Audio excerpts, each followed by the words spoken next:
সুখ, দুঃখ এবং ভালোবাসার সকল প্রকার পার্ট গল্প শুনতে আমাদের চ্যানেলটি সাবস্ক্রাইব করুন এবং পাশে থাকা বেল আইকনটি ক্লিক করে অল নোটিফিকেশন অন করে দিন। অভ্র, আব্বু দরজায় নক করতে করতে আমি ঘুমের ঘোরে। কি হলো আব্বু, এত রাতে ডাকো কেন? ডাকি কেন জানিস না? এখন রাত আর নেই, জলদি ওঠ, ভোর হয়ে এসেছে। তো কি হয়েছে? আর তোর কি মনে নেই আজ যে তুই কলকাতা যাবি? সাথে সাথে আমি চিংড়ি মাছের মতো তিরিং করে উঠে বসলাম, আর আমার মাথায় এলো, আরে হ্যাঁ, আমায় তো আজ কলকাতায় যেতে হবে। আমি এবার জি জি জি আব্বু। আচ্ছা, ওঠে ফ্রেশ হয়ে নে। আর তুমি ঘুমিয়ে পড়ো। আচ্ছা। এটা বলেই আব্বু চলে গেল। আমি ফোনের স্ক্রিন লাইটটা অন করতে দেখি বাজে এখন 3:45 মতো, আর বাস আছে 4টায়। আমি তাড়াতাড়ি ফ্রেশ হয়ে আব্বুর সাথে দেখা করে বাসার বাইরে চলে এলাম। এখনো 5 মিনিট বাকি, তাই শীতলদার দোকানের সামনে গিয়ে শীতলদাকে রাগাবো বলে, শীতলদা, তুমি এত ভোরে দোকান খোলার মানে কি? কোথায় একটা এত সুন্দর ভাবি আছে, তাকে নিয়ে একটু রোমান্স করবা, তা না, দোকান খুলে বসে আছে। শীতলদা এবার বাইরে এসে, তুই আর কি বুঝবি, বাপের হোটেলে খাস তো? বাপের হোটেলে খাই তো বটে, তার সাথে লেকচারও ফ্রিতে খেতে হয়। আচ্ছা, চা খাবি? মন্দ হয় না, দাও। আর সিগারেট? না দাদা, আমি ওসব খাওয়া ছেড়ে দিয়েছি। শীতলদা এবার খুব হেসে আমায় খিল্লি করে, ভূতের মুখে রাম নাম। থাম বড় ভাই, থাম।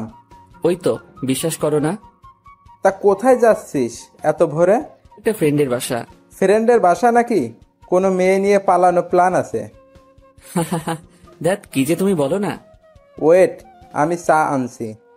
ওকে, এবার দেখি আমি যে বাসে যাব সেই বাসটা আসছে। সো আমি হাত তুলতেই শীতলদা, এই চাটা তো খেয়ে যা।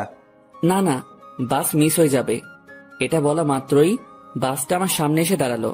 আমি বাসে উঠলাম আর একটা সিটে বসে পড়লাম। সাইডে একজন অবশ্য বসে আছে। আমি অতটা খেয়াল না করে বসে পড়লাম আর কানে ইয়ারফোন লাগিয়ে সিটে মাথাটা রাখলাম।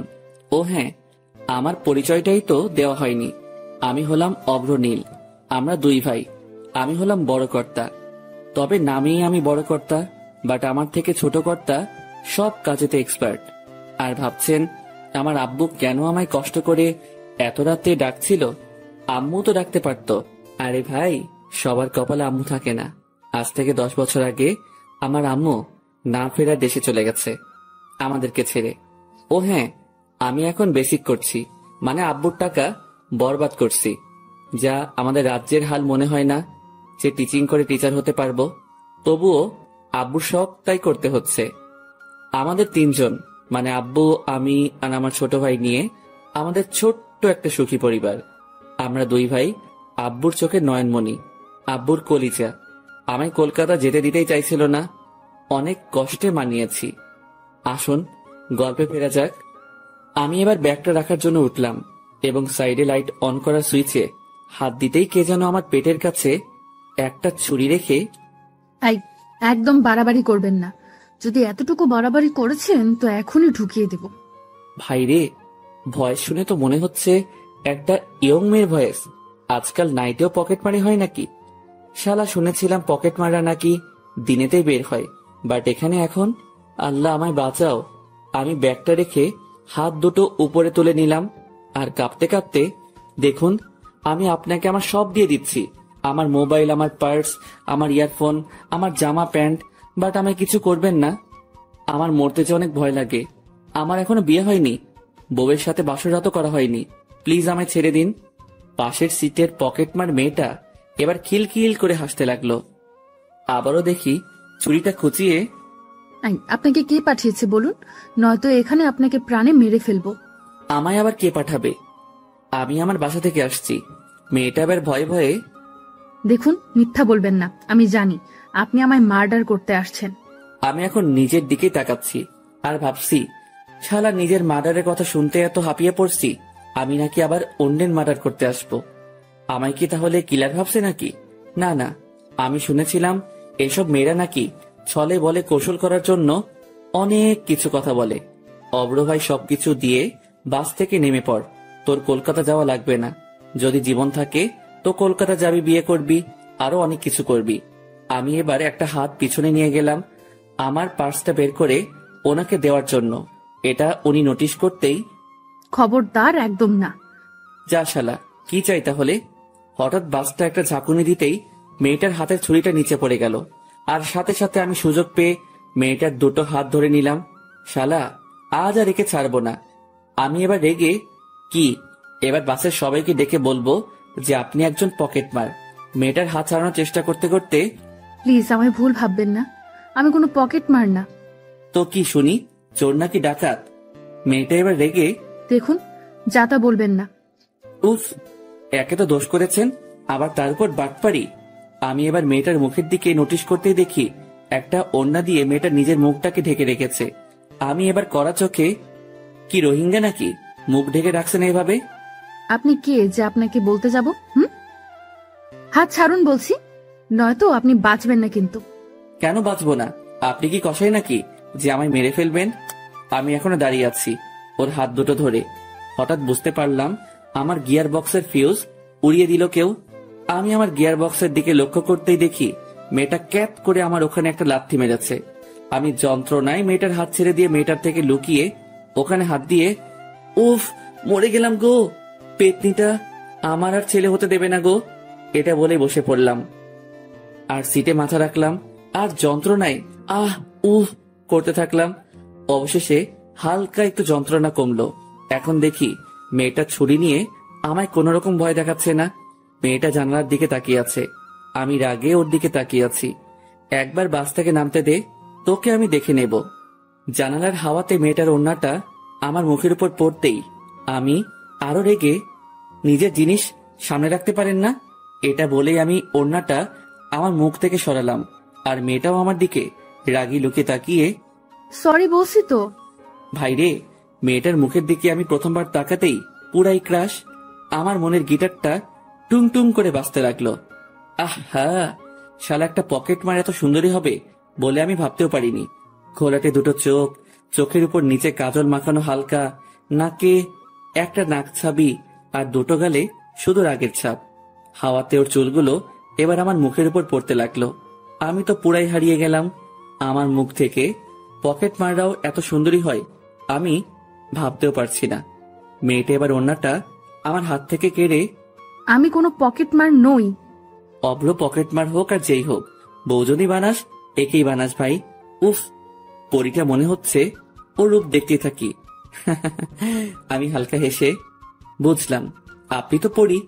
না, আমি সেটাও না, আমি একজন সাধারণ মেয়ে। হুম, আমার তো মেয়ে বলে মনে হচ্ছে না। মানে? আমার তো মনে হচ্ছে আপনি স্বর্গ থেকে নেমে আসা কোনো এখন পড়ি। মেয়েটা হালকা হেসে চুল গুটিয়ে কানের মাথায় উপরে রাখতেই, হাই হাই হাই, আমি আরো ফিদা হয়ে গেলাম। বুকের বাম পাশে হাত দিয়ে মেয়েটার দিকে তাকালাম, আর ওই মেয়ে, ক্রাশ খেয়েছি, হয় নাম্বার দেন নয়তো টাকা দেন। মেয়েটা এবার ব্যাগে হাত ঢোকালো, সাথে সাথে আমার মনে লাড্ডু ফুটতে লাগলো। এই রে অভ্র, তোর ভাগ্য খুলে গেছে রে, প্রথম চান্সে মেয়ে নাম্বার দিবে বলে ফোন বের করছে। আহা, আজ মনে কি আনন্দ। এবার দেখি মেয়েটা ব্যাগ থেকে হাত বের করে আমার হাতের উপরে কি যেন একটা রাখলো। আমি হাতের দিকে তাকাতেই দেখি শালা একটা 1 টাকার কয়েন। আমি মেয়েটার দিকে অসহায় চোখে তাকালাম আর বুঝলাম এই মেয়ে এত সহজে চিপে উঠবে না, একে চারা দিয়ে তুলতে হবে। মানে বুঝতেই পারছে না আমার কাছে তো নিনজা টেকটিকের গোডাউন আছে, সো ইউজ করা যাক। এই 1 টাকা আমার কাছে 1 কোটি টাকার থেকেও বেশি দামি।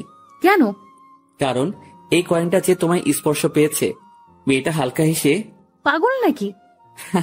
আমি হালকা হেসে, ধন্যবাদ পাগল বলার জন্য। কেন? আমার আব্বু নাকি বলে আমি নাকি পাগল, এই নিয়ে কনফিউজ ছিলাম। আমি কি সত্যি পাগল? তবে আজ সবটা ক্লিয়ার হয়ে গেল, কারণ আপনার মতো এত সুন্দরী একটা মেয়ে যখন পাগল বলেছে, সত্যি আমি পাগল। মেয়েটা এবার ওর মাথায় হাত তুলে একবার ঘুরিয়ে, সত্যিই আপনি পাগল। উফ, এভাবে হাসবেন না, আমায় কি মেরে ফেলবেন নাকি? মারবো কেন? আরে, আপনার হাসিতে যে পরিমাণ সুগার আছে তাতে তো আমার ডায়াবেটিস হতে পারে, আর তাতে তো আমি মারাই যাব। মারবো না। ইস, তাই বলে কি আপনি হাসা বন্ধ করে দেবেন নাকি? জি, আমার না হাসলে যদি কারো প্রাণ বাঁচে তাহলে বাঁচুক। আরে, আপনি না হাসলে তো আমি আরো জলদি মারা যাব। আপনার মিষ্টি হাসিটা আপনার দুষ্টু দুষ্টু দুটো ঠোঁটের কোণে থাকলে বেশ মন্দ লাগে না? ভাইরে, মেয়ে তো মনে হচ্ছে ফ্ল্যাট। মেয়েটা এবার মাথা নিচু করে, হাই, আমি শ্রেয়া। আমি বাঁকুড়াতে পড়াশোনা করি। আমিও হেসে, বাহ, আপনার মতো। আপনার নামটাও তো ভারী মিষ্টি। তাই, থ্যাঙ্কস। আর আপনি? আমি অভ্রনীল, আমারও বাঁকুড়াতেই বাসা। ও আচ্ছা, বাই দ্য ওয়ে, আপনি সত্যিই কিলার নন তো? জি, আমি মানুষকে কিল করি না, বাট আপনি চাইলে আপনার বুকের বাম পাশে থাকা হাড়টা কিল করতে পারি। মেয়েটা হালকা রেগে, দেখুন, মেরে ফেলবো কিন্তু। মেরেই তো ফেলেছেন, সাথে হাটও চুরি করেছেন আমার। তাই? জি মহারানী। মেয়েটা এবার একটা স্বস্তির নিঃশ্বাস ফেলে, ওকে ফাইন, তা কোথায় যাবেন? আপনি যতদূর যাবেন তত দূরই যাব। জাহান্নামে নিয়ে গেলেও সেখানেও যেতে পারি। মেয়েটা এবার মুখে হাত দিয়ে হাসতে হাসতে, বেশ, ফ্ল্যাট তো ভালোই করতে পারে। আমি মেয়েটার চোখের দিকে তাকিয়ে মুচকি হেসে, না, আমি ফ্ল্যাট করি না কাউকে, তবে আজ আর নিজেকে সামলাতে পারলাম না আপনার মতো একটা বিশ্ব সুন্দরীকে চোখের সামনে পেয়ে। উফ, আপনি এত কথা পান কোথায় এত তাড়াতাড়ি? আরে, সামনে একটা রূপের সাগরে রূপের বর্ণনা দিতে কোনো কথা ভাবা লাগে না। আপনাকে দেখে এমনিতে সব বেরিয়ে আসে। মেয়েটা এবার ব্যাগে হাত ঢুকিয়ে একটা চকলেট বের করে মুখে দিল আর আমার দিকে একবার তাকালো। আমি ভাবলাম হয়তো আমায় দেবে, কিন্তু না, শালা মহাকিপ্টে একাই গদগদ করে গিলে নীলমাইরি। ওই, আপনি না পুরাই আপনার হাতের ওই চকলেটের মতো। মানে? আপনি এতটাই কিউট যে কেউ আপনাকে দেখলে আপনাকে কাছে পেতে মন চাইবে। তাই? এই যে আপনি এত আমায় ফ্লার্ট করছেন, এটা যদি ভাইয়া জানে তাহলে আপনি আর প্রাণে বাঁচবেন না। আমি হালকা হেসে বুকের বাম পাশে হাত রাখলাম আর মেয়েটার দিকে তাকিয়ে, প্রিয়, তোমায় ভালোবেসে ফেলেছি প্রথম দেখাতেই। যদি চাও তো তোমার জন্য পুরো দুনিয়া ঘুরতে পারি। যদি চাও তো ওই উপরওয়ালার কাছে তোমায় পেতে পারমিশন নিয়ে আসতে পারি। যদি চাও তো তোমার জন্য 4 তারাও আনতে পারি। আর তোমার ভাইয়া তো দূরের কথা। মেয়েটা হালকা হেসে, কোথায় যাবেন আপনি? Kolkata salt lake. আমিও ওখানেই যাচ্ছি। ও মা, তাই নাকি? আমি হালকা হেসে, জি। আচ্ছা, আমায় তুমি বিয়ে করবা? শখ কত? বুঝলাম, লর্ডস অফ লাভ। মেয়েটা আবারও হেসে হেসে কপালে হাত দিয়ে, উফ, আপনি এমন কেন? কেমন শুনি? জানি না। আচ্ছা, আমি আপনাকে বিয়ে করতে পারি। আমায় ভাইয়া রিসিভ করতে আসবে স্ট্যান্ডে। যদি ভাইয়াকে মানাতে পারো আমিও রাজি তাহলে। সত্যি? জি, এখন চুপ করে থাকো আর আমায় একটু শান্তিতে থাকতে দাও। আমি এবার মুখে হাত দিয়ে, ওকে চুপ। মেয়েটা এবার সিটে মাথা রাখলো আর চোখ দুটো বন্ধ করলো। উফ, মন তো চাইছে মেয়েটার মাথায় হাত বুলিয়ে দিতে। মেয়েটাকে এত কাছের কেন করতে মন চাইছে, তাও আবার একজন পকেট মারকে। সকাল 7:30 দিকে বাস স্ট্যান্ডে পৌঁছালাম। আমি এবার শ্রেয়াকে ডাকতে লাগলাম, শ্রেয়া, ওই শ্রেয়া। ও এবার চোখ খুলে, বাস স্ট্যান্ডে এসে গেছি তো, এবার উঠো। ওকে। এবার আমরা বাসের বাইরে নেমে এলাম। সামনে তাকাতেই দেখি একদল গুন্ডা আমাদের দিকে হেঁটে হেঁটে আসছে, হাতে ছুরি বড় বড়। কি ব্যাপার, এদিকে আসছে কেন?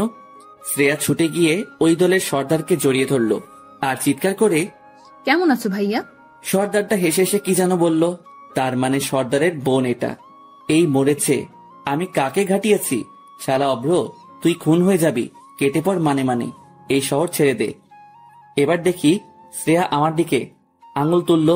ও ভাই, ও ভাই, এই মেয়ে করে কি? শালা বলেও বলেছে নাকি এর মধ্যেই। দলটা দেখে এবার রাগি মুডে আমার দিকে এগিয়ে আসছে।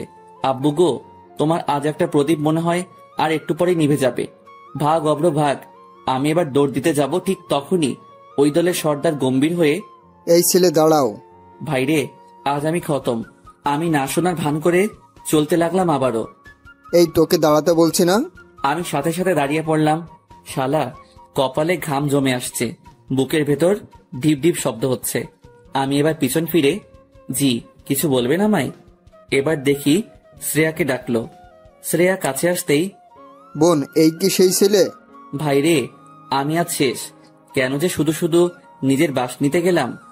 শ্রেয়া এবার ঘাড় নেড়ে, জি ভাইয়া। শ্রেয়ার ভাইয়া এবার গম্ভীর হয়ে আমার ক্লোজে এলো। ভাইরে, আমার এবার প্যান্ট ভিজে যাওয়ার অবস্থা। আমি ভয়ে থরথর করে কাঁপছি। আল্লাহ, বাঁচাও আমায়, বাঁচাও প্লিজ। আমি চোখ বন্ধ করে আল্লাহকে ডাকতে লাগলাম। তারপরে বুঝলাম আমার কাঁধের উপরে হাত রেখেছে ওর ভাইয়া, মানে শ্রেয়ার বড় ভাই। এই কি রে, আমার ডান কাঁধে হাত রেখেছে, মানে আমার হাতটা কাটবে নাকি? অব্র, নিজের দোষটা স্বীকার করে নে। যদি হাতটাকে বাঁচানোর ইচ্ছা আছে তো। তাই 2 হাত জোর করে ওর ভাইয়ার সামনে, প্লিজ আমার হাত কাটবেন না, আমি তো ভাত খেতে পারবো না, আর বাম হাত দিয়ে আমার ভাত খাওয়ার অভ্যাস নেই, প্লিজ। শ্রেয়ার ভাইয়া এবার মাথা চুলকাতে চুলকাতে, পাগলা নাকি তুই? আমি ভয়ে ভয়ে, জি ভাইয়া আমি পাগল, আমায় ছেড়ে দিন প্লিজ। শ্রেয়া আমার দিকে তাকিয়ে মুচকি মুচকি হাসছে। আমি দেখলাম, শালা আজ পর্যন্ত কাউকে দেখলাম না যে কাটা ঘায়ে নুনের ছিটা না দিয়েছে। শ্রেয়ার ভাই এবার, ধন্যবাদ আমার বোনকে গার্ড দিয়ে আনার জন্য। এটা বলে শ্রেয়ার ভাইয়া চলে গেল আমার সামনে থেকে। শালা এবার নিজেকে বডিগার্ড মনে হচ্ছে, আর আমি শ্রেয়াকে গার্ড দিয়ে এনেছি। মানে ধুর, কিছুই তো বুঝতে পারছি না। আমি দাঁড়িয়ে দাঁড়িয়ে এসব ভাবছি, হঠাৎ আমার সামনে এসে দাঁড়ালো তামিম, মানে আমার সেই ফ্রেন্ড যার বাসায় ওঠার কথা ছিল। এই তুই এখানে দাঁড়িয়ে কেন? আর কাল রিসিভ করিসনি কেন? আমি ওর কথা শুনে ধ্যান ভঙ্গ করে, জি দোস্ত কিছু বলছিলি? তামিম এবার আমার হাতে হাত রেখে, তুই ঠিক আছিস তো? আমি এবার কপালের ঘাম মুছে, হ্যাঁ আমি ঠিক আছি। আচ্ছা, তোদের শহরে কি মাফিয়া থাকে নাকি? হ্যাঁ, সব শহরেই তো থাকে, তুই জানিস না? হ্যাঁ জানি, তবে তোদের এখানের গুলো বড্ড বেশি ভয়ঙ্কর। কি যে বলিস না, তুই কি ওদের সামনে পড়ছিলি নাকি? পড়েছিলি মানে? পড়ে গিয়ে বেঁচে গেছি। জানিস তো কি হয়েছে? আচ্ছা আগে বাসায় চল, নেক্সট ডে হাত মুখ ধুয়ে তোর কাণ্ড কারখানা শুনবো। এটা বলেই ও আমায় বাইকে তুলে ওদের বাসায় নিয়ে এলো। আমি হাত মুখ ধুয়ে ওর রুমে এসে ওকে সবটা খুলে বললাম। তামিম দেখি ভয়ে পুরাই থমকে গেছে, আর আমার দিকে তাকিয়ে হাততালি দিয়ে, তোকে আমি কতবার বলেছি মেয়েদের সাথে ফ্ল্যাট অফ কর। আমি হালকা হেসে, কি করব বল দোস্ত, আমি যে সিঙ্গেল, যে মেয়েকে দেখি তাকে নিয়ে স্বপ্ন দেখা শুরু করে ফেলি। জি, এবার এটাও দেখো যে একদিন গুলি খেয়ে পড়ে আসিস। আমি এবার একটু ভাব নিয়ে, দেখ দোস্ত, এই অভ্র কারোর থেকে কম না। আচ্ছা যাই হোক, অনেক জার্নি করে এসেছিস, খাওয়া দাওয়া কর, একটু রেস্ট নে। আচ্ছা দোস্ত। আমি এবার খাওয়া সেরে রুমে বসে আছি। অনেকক্ষণই বসে রইলাম, দেখলাম তামিমের কোনো পাত্তাই পাচ্ছি না। তাই ড্রয়িং রুমে গিয়ে আন্টিকে, আন্টি তামিম কোথায়? ও একটু বাজারে গেছে। ও আচ্ছা, ওকে আন্টি, এটা বলে আমি রুমে চলে এলাম। জানালার সাইডে গিয়ে চারদিকটা দেখতে লাগলাম। সত্যি এই শহরটা খুবই সুন্দর, একের পর এক ইমারত, সত্যি কলকাতা প্রাণের শহর। দূরে চোখ মেলতেই দেখি গাড়ির ভিড়, কোথাও বেলুন বিক্রি করছে কেউ, আবার কেউ ভিক্ষা করছে, আবার কেউ রাস্তা পারাপার করতে ব্যস্ত। দুপুরটাও কেটে গেল রুমের মধ্যেই। বিকেলের দিকে ছাদে গেলাম, তামিম আর আমি। তামিম বসে আছে একটা কর্নারে, আর আমি চারদিকটা ঘুরে দেখছি, বেশ ভালো লাগছে। হঠাৎ একটা ছাদের দিকে লক্ষ্য করতেই আমি দিশা হারিয়ে ফেললাম। আরে এ তো শ্রেয়া। সাথে সাথে আমি, তামিম, আমি নিচে গেলাম। কেন? আব্বে, আমি গেলাম নিচে, তুই থাক এখানে। আরে কেন বলবি তো? ভাই বলার টাইম নেই, এটা বলেই আমি রুমে চলে এলাম। ভাই রে, বুকটা দূর দূর করে কাঁপছে। তার মানে শ্রেয়ার কি এখানে বাসা? তামিমও কিছুক্ষণ পর রুমে আসতেই, আচ্ছা তামিম, তোদের এই এলাকায় কি কোনো মাফিয়া থাকে? না তো, কেন? না, তাহলে ওই যার কথা বলছিলাম তার বোনকে দেখলাম অন্য একটা ছাদে, তাই আর কি। দূর বেটা, তুই একটু আজকাল বেশি দেখিস। হতে পারে। আমি এবার ড্রেস চেঞ্জ করে বাইরে এসে দাঁড়িয়ে আছি তামিমের জন্য। বেশ স্টাইল এবং ভাব ধরে পকেটে হাত গুজে হিরো আলমের মতো দাঁড়িয়ে রাস্তার দিকে তাকিয়ে আছি গেটের সামনে। সাইড থেকে কে যেন বলল, এক্সকিউজ মি। আমি সাইডে তাকাতেই দেখি, আরে এ তো শ্রেয়া। আমি সাথে সাথে মুখ ঘুরিয়ে নিলাম। শ্রেয়া এবার আমার সামনে এসে, আপনি সেই ছেলেটা না যার সাথে আমার বাসে মিট হয়েছিল? আরে কি যাতা বলছেন, আমি আপনাকে চিনি না। শ্রেয়া এবার আমার সামনে এসে, না, আপনি সেই ছেলেটাই। শ্রেয়া এবার আমার হাত ধরে হ্যান্ডশেক করে, থ্যাংক ইউ সো মাচ আমায় আমার গন্তব্যে পৌঁছে দেওয়ার জন্য। আমার পেছনে এই শহরের এক মাফিয়া লেগেছিল। খবর পেয়েছিলাম আমায় নাকি বাসে অ্যাটাক করবে, তাই আমি ভয়ে আপনার সাথে তখন ওরকম ব্যবহার করে ফেলেছিলাম। এটা বলে মেয়েটা কানে হাত দিয়ে, সরি ইয়ার। আমি এবার মেয়েটার দিকে তাকালাম। মেয়েটা সরি বলার কায়দাতেও একটা জাদু আছে। আমি হালকা হেসে, তার মানে আমাদের মধ্যে বাসে যা হয়েছে তা আপনি কিছুই বলেননি আপনার ভাইয়াকে? মেয়েটা এবার হালকা হেসে, বাচ্চা ধন, এবার পথে এসেছেন তাহলে, এবার তো বলে দেখতেই হবে। আর হ্যাঁ, তখন আমায় ছাদ থেকে দেখে নেমে গেলেন কেন? ভয় পেয়েছেন বুঝি? আমি এবার আরো একটু ভাব নিয়ে, যা কি যাতা বলছেন, আমি একটা স্মার্ট পোলা, আর আমি আবার ভয়? তাই নাকি? তাহলে এবার বাসে ঘটে যাওয়া ঘটনাটা ভাইকে বলতেই হচ্ছে দেখি। আমি সাথে সাথে ভয় চুপসে, প্লিজ ম্যাডাম, এরকম সর্বনাশ করবেন না, আমি এখনো বাঁচতে চাই। ও মা, আপনি যে বাসে বললেন আমায় পেতে নাকি আপনি মরতেও রাজি আছেন? আমি আবারও একটু ভাব নিয়ে, সে আলাদা ব্যাপার। বেশি ব্যাপার করলে না পেপে দিয়ে চেপে দেব। আরে এই মেয়ে তো দেখি বড় শেয়ানা। আচ্ছা, আমি একটু বাইরে যাব, সো আপনি এখন আসতে পারেন। আসতে পারি মানে আমার সাথে এখন তুইও যাবি? কোথায় আর কেন? মার্কেটে। আর কেন মানে? আজ থেকে তুই আমার বডিগার্ড। ও হ্যালো, আমি এখানে ঘুরতে এসেছি, কারোর বডিগার্ড হতে না। সাথে সাথে মেয়েটা আমার দিকে আঙুল তুলে, তাহলে গিয়ে বলি আমার ভাইয়াকে বাসে ঘটে যাওয়া ঘটনাটা।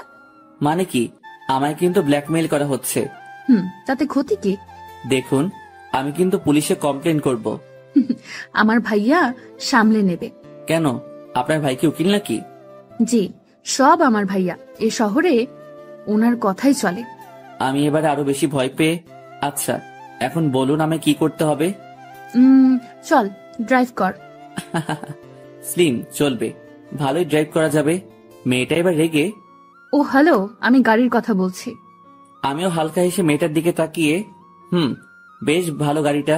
মেয়েটা এবার আমার হাতে চাবিকাঠি তুলে, ওই যে গাড়িটা আছে ওইটা আমার, যান নিয়ে আসেন। আমি মেয়েটার দিকে তাকিয়ে রেগে, আমি কিন্তু ড্রাইভার না, এটা বলেই আমি মেয়েটার থেকে দূরে আসবো। ঠিক তখনই মেয়েটা আমার পেটের কাছে পিস্তল রেখে, এবার বল যাবি কিনা। আমি এবার ভয়ে হেসে হেসে, আমি যাচ্ছি, এই যাচ্ছি, এটা বলে এগোতে যাব। ঠিক তখনই তামিম বাসা থেকে বেরিয়ে, কিরে কই যাস?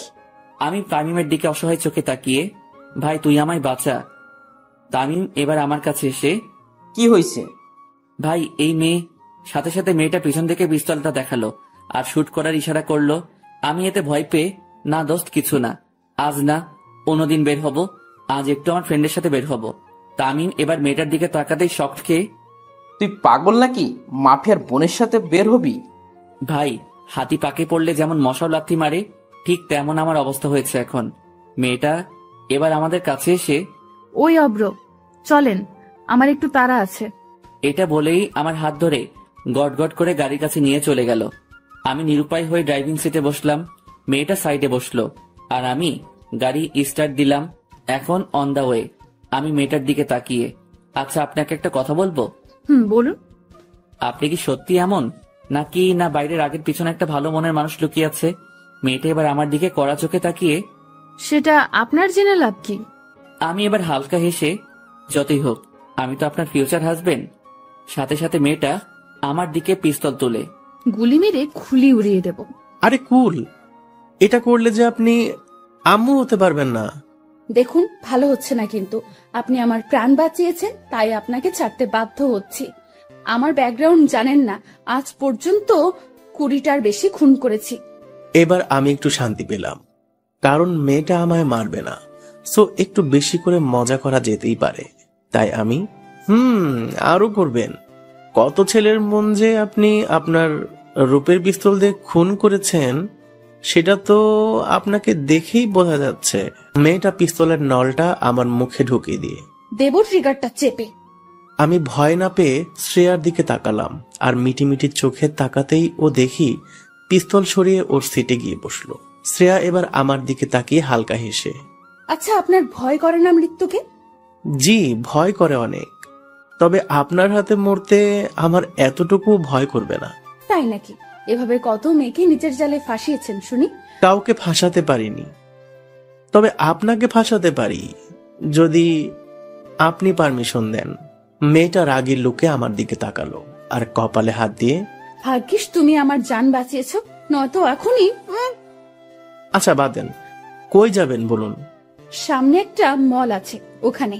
ওর কথা মতো মলে দাঁড়ালাম এবং ভেতরে ঢুকলাম।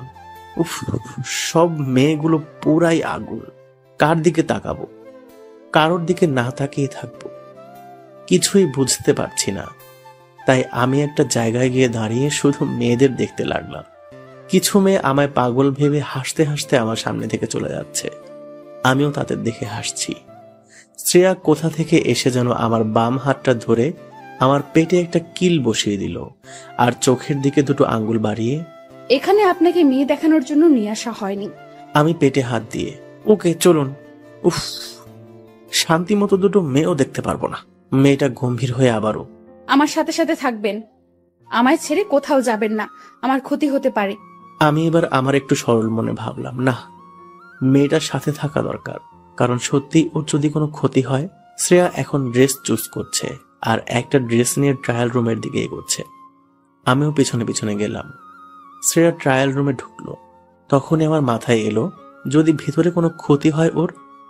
তাই আমি ট্রায়াল রুমের দরজাটা বন্ধ না করতে দিয়ে, ওয়েট, এটা বলেই আমিও ভিতরে ঢুকে গেলাম এবং দরজা বন্ধ করে হাত গুটিয়ে দাঁড়িয়ে রইলাম। শ্রেয়া দেখি আমার দিকে খুব রেগে তাকিয়ে আছে। আমি এবার মাথা চুলকাতে চুলকাতে, কি হলো, চেঞ্জ করুন। শ্রেয়া আমার দিকে তাকিয়ে, আর ইউ ম্যাড? নো। আরে চেঞ্জ করবেন তো নাকি? আমি আপনার সামনে। হ্যাঁ, আপনাকে তো আমি গার্ড দিচ্ছি। মেয়েটা কি করবে না করবে ভেবে পাচ্ছে না, তাই আমার সামনে এলো। আমার শার্টের কলারটা ধরে, তুই আমার বর না যে ট্রায়াল রুমে তোকে নিয়ে রোম্যান্স করব, যা বের হ। সাথে সাথে কে যেন দরজা ঠেলে ভেতরে ঢোকার চেষ্টা করতেই আমি ওর উপর পড়ে গেলাম। ভর সামলাতে না পেরে আমার ঠোঁট দুটো ওর ডান গালে স্পর্শ হলো। শ্রেয়া এবার আমায় ওর উপর থেকে ফেলে দিয়ে আমার গালে দুটো থাপ্পড় দিল আর আমার দিকে তাকিয়ে, ড্যাম ইট, বেরিয়ে যান। আমি গালে হাত দিয়ে চুপচাপ বাইরে গাড়ির কাছে চলে এলাম। শ্রেয়া শপিং না করে সোজা গাড়ির কাছে এলো এবং আমার দিকে ঘৃণার চোখে তাকালো এবং গাড়ির বাম সাইডে গিয়ে বসলো। আমি কোনো কথা না বলে ড্রাইভিং সিটে বসলাম। গাড়ির স্টার্ট দিয়ে রাস্তার উপরে উঠলাম। কোথায় যাব এখন আমরা? বাসায়। আপনার কই বাসা? আপনি যেখানে এসে উঠেছেন তার সাইডেই। ও আচ্ছা। এটা বলেই ও মুখ ঘুরে নিল জানালার দিকে। আমিও আর কোনো কথা না বলে সোজা বাসার কাছে গাড়ি নিয়ে এসে গাড়ি থেকে নেমে চলতে শুরু করলাম। তখনই মনে হলো আমার সবটা জানানো উচিত, কারণ তখন তো ভুলটা আমার ছিল। তাই আমি, এই যে শুনছেন ম্যাম? মেয়েটা গম্ভীর হয়ে আমার দিকে তাকিয়ে, ইয়েস। বলছি যে, কোনো কথা না গো। আমি এবার মাথা নিচু করে, প্লিজ আমার কথাটা শুনুন। তখন আমি ইচ্ছা করে আপনার উপর পড়তে চাইনি। ট্রায়াল রুমের দরজায় কেউ ধাক্কা দিয়েছিল, তাই আমি আপনার উপরে পড়তে বাধ্য হয়েছিলাম। যতটা খারাপ আমায় ভাবছেন আমি কিন্তু ততটা না। এটা বলেই আমি মুখ ফিরিয়ে তামিমদের বাসায় এসে ঢুকে গেলাম। রুমে এসে বসে আছি। তামিম নাকি একটু কাজে বাইরে বের হয়েছে। আমি বিছানায় বসে আছি কপালে মোবাইলটা রেখে। মনে হচ্ছে ভুলটা আমারই। কোনো মেয়ের সাথে আমি কেন, যে কোনো ছেলে এরকম ব্যবহার করলে সত্যিই দোষী মনে হবে। নিজেকে খুব গিল্টি ফিল করছি। এখন বাজে প্রায় 8:30টার মতো। তাই একটু তামিমদের বাসার ছাদে গেলাম। ছাদের এক কর্নারে দাঁড়িয়ে মুখে একটা সিগারেট তুললাম। অবশ্য আমি নেশা ছেড়ে দিয়েছিলাম, কিন্তু আজ এতটা আমার খারাপ লেগেছে, আমার ঠোঁট আবার সিগারেটের স্পর্শ পেতে বাধ্য হলো। ছাদে বেশ বসন্তের হাওয়া বইছে। সারা দিন গরম আর হালকা শীতল বাতাস। সিগারেটটা একটা টান নিয়ে বাম হাতে ধরে ছাদের পাঁচিলের উপরে হাতটা রাখলাম আর মাথাটা নিচু করে শ্রেয়ার সাথে ঘটে যাওয়া ট্রায়াল রুমের ওই মোমেন্টটা ভাবতে লাগলাম। ছি, নিজেকে আমি কন্ট্রোল করতে পারলাম না। চিলেকোঠায় একটা লাইট জ্বলছে, তামিমদের বাসায় আরো অবশ্য জ্বলছে অন্যদের বাসাতেও। আমি লাইটের চারিদিকে তাকাচ্ছি আর এক সময়ে মাথাটা উঁচু করে ছাদের পাঁচিলে গা হেলিয়ে দাঁড়িয়ে রইলাম। আমি ভুলেই গেছি যে আমার হাতে সিগারেটটা জ্বলানো আছে বলে। অন্ধকারের মধ্যেই কে যেন আমায় ডাকতে লাগলো। আমি বুঝতে পারলাম না কে আমায় ডাকছে এই টাইমে। আমি কোনো রকম মনোযোগ না দিয়ে চুপচাপ দাঁড়িয়ে রইলাম কিছুক্ষণ। একসময় আমি চাঁদের দিকে তাকিয়ে আছি এবং চাঁদের রূপ দেখছি। হঠাৎ আমার কাঁধে কে যেন টাচ করলো। আমি মাথা ঘোরাতে দেখলাম শ্রেয়া আমার কাঁধে হাত রেখে আমার দিকে তাকিয়ে আছে, কেমন একটা দৃষ্টিতে যেন। আমি মাথা নিচু করে, আপনি এখানে? শ্রেয়া এবার হাত দুটো গুটিয়ে ঠোঁটের উপর ঠোঁট চেপে, জি, কোনো সমস্যা? আরে সমস্যা কেন হবে, আপনাদের এলাকা।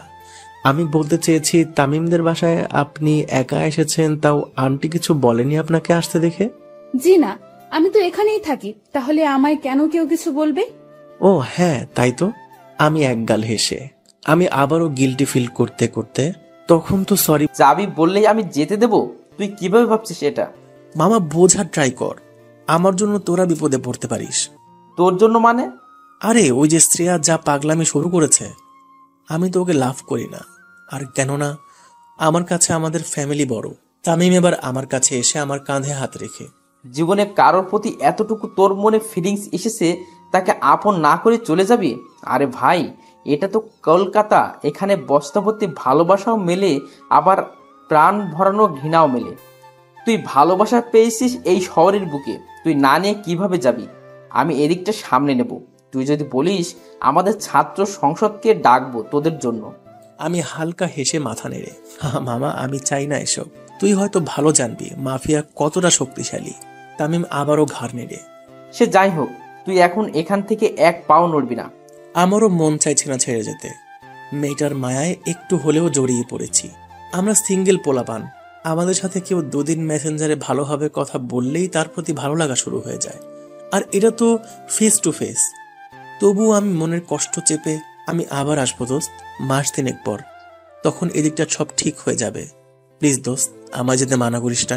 তামিম এবার অভিমানী মুখ নিয়ে, তোর ইচ্ছা। এটা বলেই ও আবার বিছানায় গিয়ে বসলো। বুঝলাম ছেলেটা রাগ করেছে। আমি তামিমের দিকে তাকালাম আর ভাবতে লাগলাম ছেলেটা কত জেদ করে আমায় বাসা থেকে ওর বাসায় নিয়ে এসেছে। ওর শখ ছিল আমায় এই শহরটা ঘুরিয়ে দেখানো, তবে পসিবল হলো না।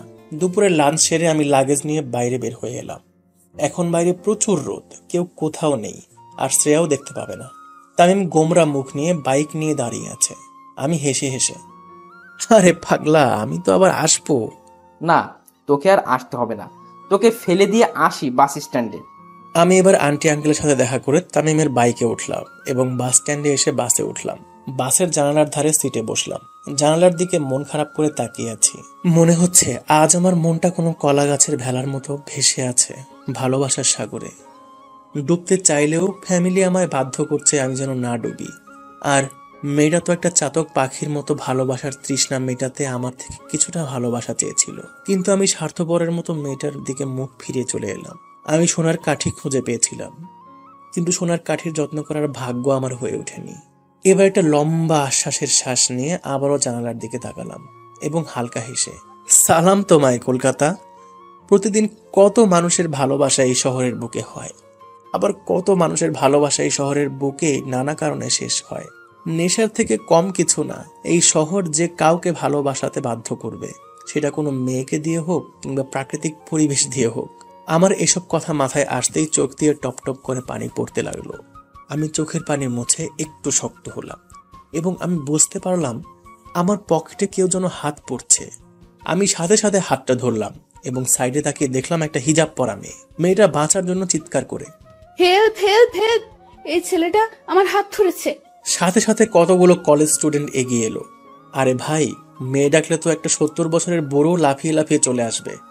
স্টুডেন্টগুলো আমার কাছে এসে আমার দিকে তাকালো এবং গম্ভীর হয়ে, বাসে মেয়েদের ইপটিজিং করা হচ্ছে।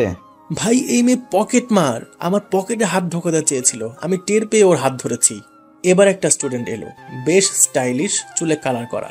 সে এগিয়ে এসে বলল, আরে ভাই, এটা পসিবল না। একটা হিজাব পরা মেয়ে কখনো এরকম কাজ করতে পারে না। আমি এবার রেগে গেলাম এবং ওদের দিকে তাকিয়ে, ভাই চরিত্র হিজাবে বোঝা যায় না, হিজাব তো মিয়া খলিফাও পরে।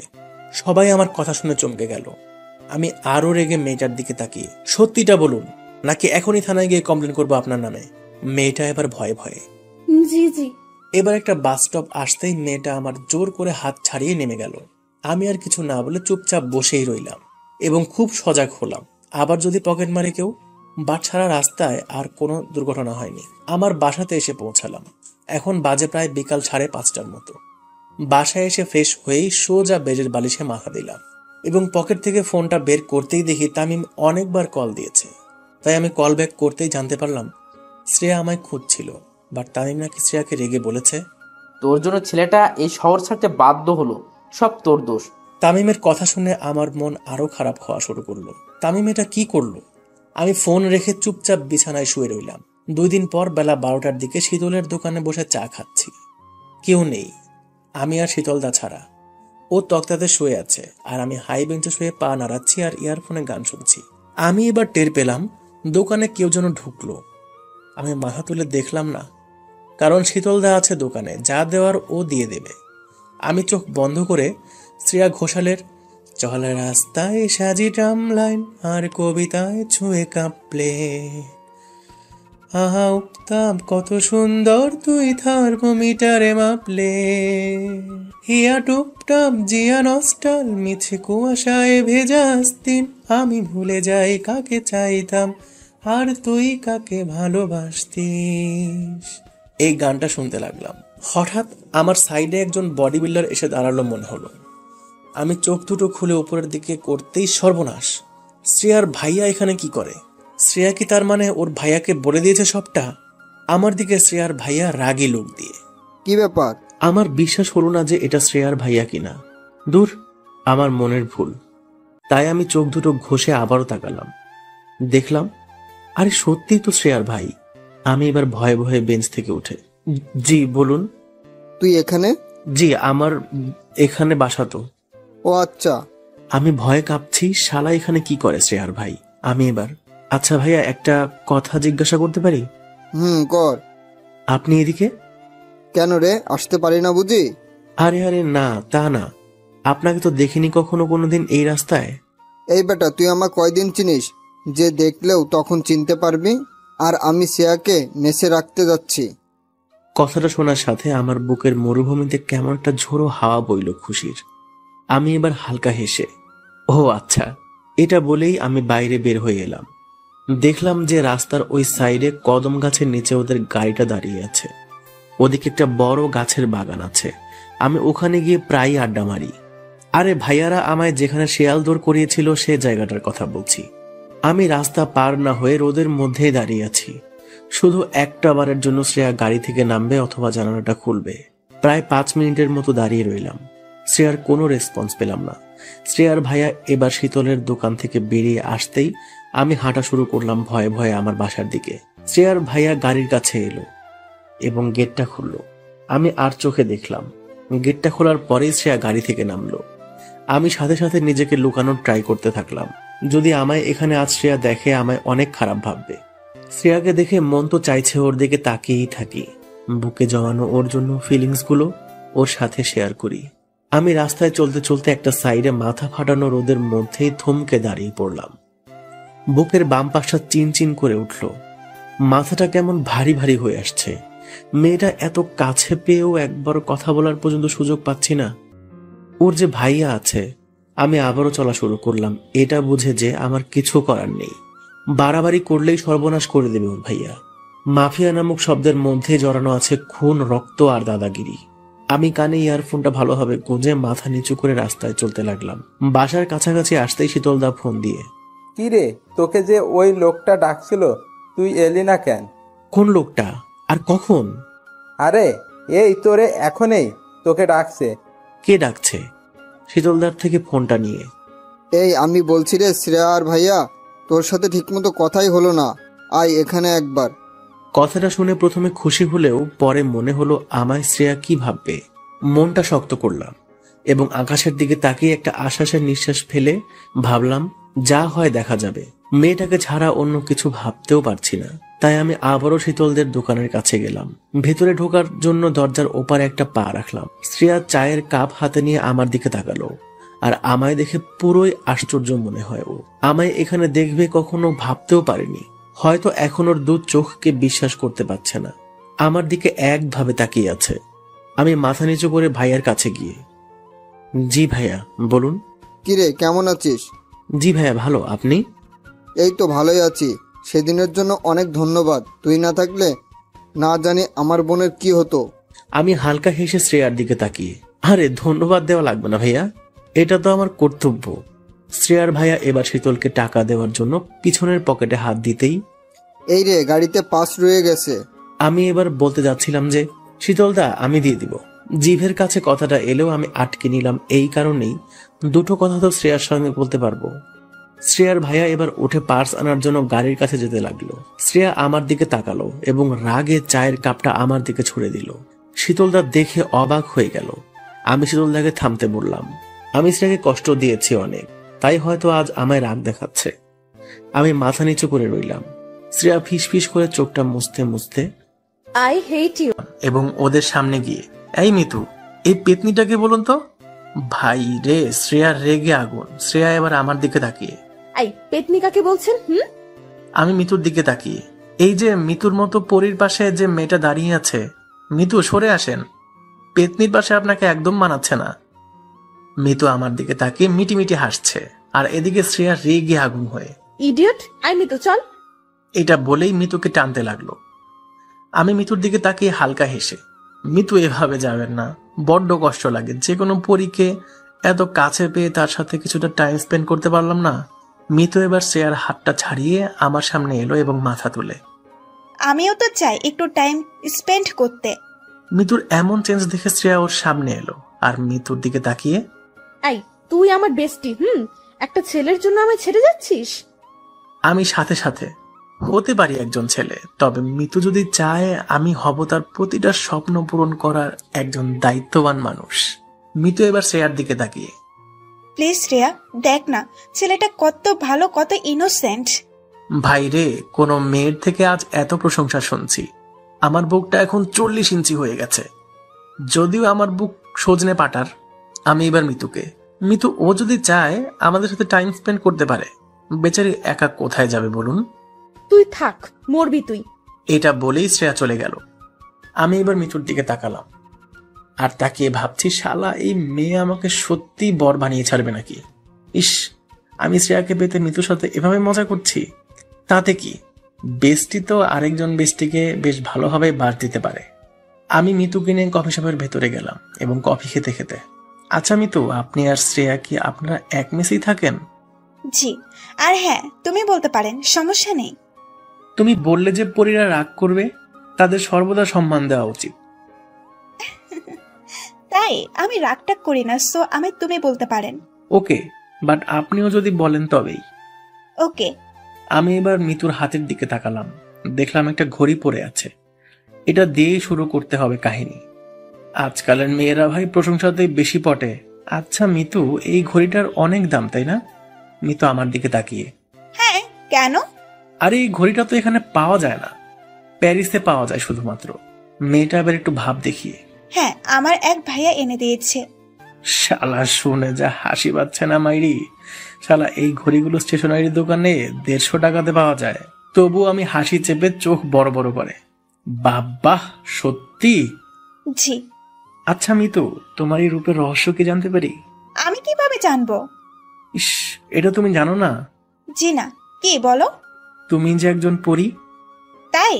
আমি এবার আমার মোবাইলটা ওর দিকে এগিয়ে দিয়ে, যদি তোমার মতো একটা পরীর নাম্বার আজকে আমার মোবাইলে সেভ থাকতো তাহলে আমি নিজেকে খুব লাকি ফিল করতাম।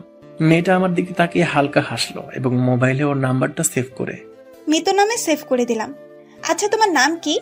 আমি হালকা হেসে, অভ্রনীল। বাহ, অনেক সুন্দর। আচ্ছা আমি কি তোমায় নীল বলে ডাকতে পারি? আমি শুনে পুরাই অবাক। আজ পর্যন্ত কেউ আমায় নীল নামে ডাকেনি, বাট মিতু আজ ডাকবে বলছে। ওকে, নো প্রবলেম। এই নীল, শোনো না, শ্রেয়া হয়তো দাঁড়িয়ে থাকবে, এখন আসছি, কল দিও, কথা হবে। এটা বলেই মিতু চলে গেল। আমিও এবার যেখানে আমি থাকি সেখানে এসে উঠলাম। মনটা বড্ড খারাপ বাসার জন্য।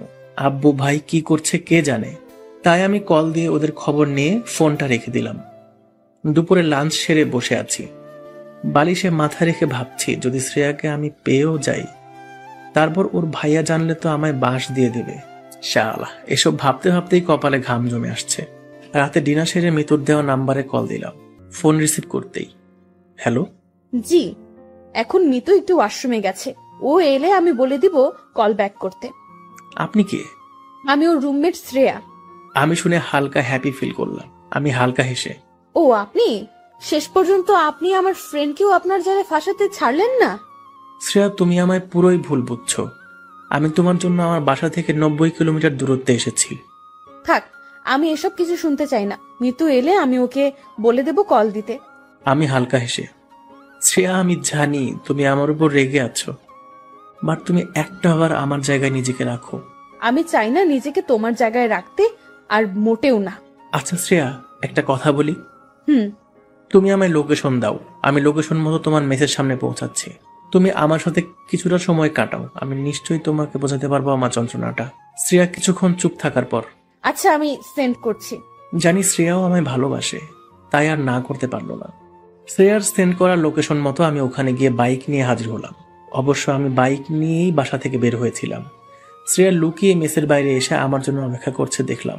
আমি ওর সামনে বাইক রাখতেই পেছনে চাপলো, আর আমি সাথে সাথে ওকে নিয়ে বেরিয়ে এলাম ওখান থেকে। শ্রেয়া আমায় একটুও টাচ করেনি। আমি ওকে বাইকের পিছনে বসে প্রায় 2 ঘন্টা ঘোরালাম। অবশেষে একটা মরে থাকা ফুচকার স্টলের সামনে দাঁড়ালাম এবং আমি শ্রেয়ার দিকে তাকিয়ে, ফুচকা খাবে? জানি মেয়েরা ফুচকা দেখলে লোভ সামলাতে পারে না, তেমনি শ্রেয়াও ঘাড় নেড়ে জি।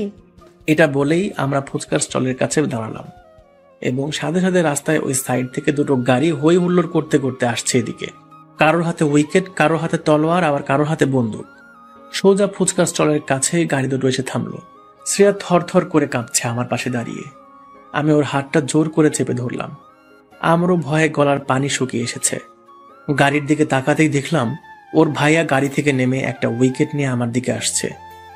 আমার কাছে এসে আমার পায়ে একটা উইকেটের বাড়ি মেরেই, তোর এত বড় সাহস, তুই আমার বোনকে নিয়ে এত রাতে ঘোরাতে বের হয়েছিস?